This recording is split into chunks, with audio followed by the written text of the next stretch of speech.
Doppelganger.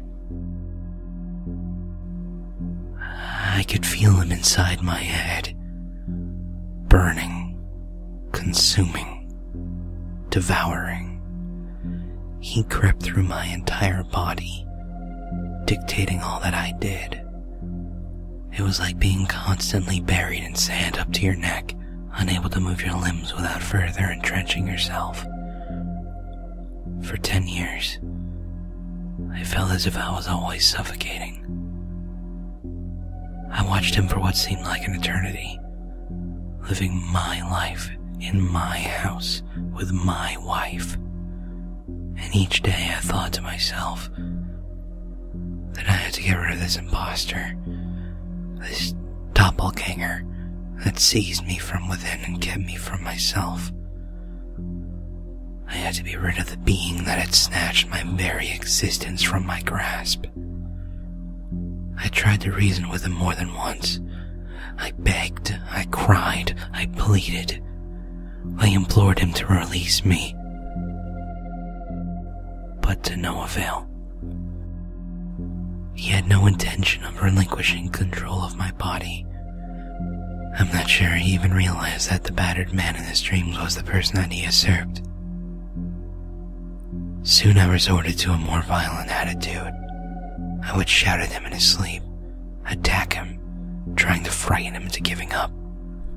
If he was scared enough, I thought, he might abandon his efforts. I had no luck for a very long time. After a long while, though, he started to get neurotic and paranoid. At this point, he was desperate to keep his stolen body. He would talk to my wife of nightmares, of the feeling that something was haunting him, or trying to possess him. He spoke as if I was the problem. It didn't take me long to figure out that he was misdirecting her, that he was using my voice to speak lies.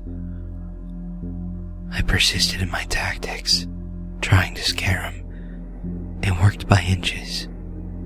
Every time I saw him in the mirror, he looked more exhausted and less well-kept. The constant nightmares were taking a physical toll. I was weakening his grip. He became so desperate, in fact, that he began Googling things like demonic possession and poltergeists, looking for help. It was almost sad.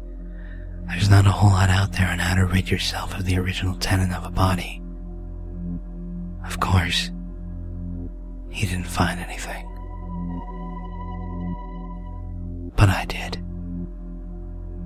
I saw the things he read, and I began to get ideas. Slowly, as I pushed against him, I felt him beginning to slip. He started to grow disorganized, paranoid. He quit my job and locked himself in my computer room, perching before a computer monitor as he searched desperately for help. He ruined my life before I could get it back, spending months in that office with the blinds drawn. I think he was trying to discourage me, trying to convince me that the effort wasn't worth it. I had no more job, no more wife, no more money. But I didn't give up. I had spent too long trying. I was gaining ground by miles now. I acquired control of my physical faculties once more. I could wiggle my fingers or toes for moments at a time. After practice, I could speak again. And eventually I learned to walk. He couldn't keep me strangled. This morning I woke up to realize that he was gone. I had control again. I leapt to my feet and ran around the house in disbelief, tearing open the blinds and tossing things in the air, reveling in a sense of pure ecstasy. I ran a hot shower, enjoying the feeling of water on my back.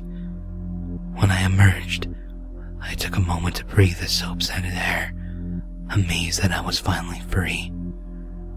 Still grinning, I wiped down the foggy mirror with a towel so I could shave, but stopped dead the moment the glass was clear. Please. My mouth was saying over and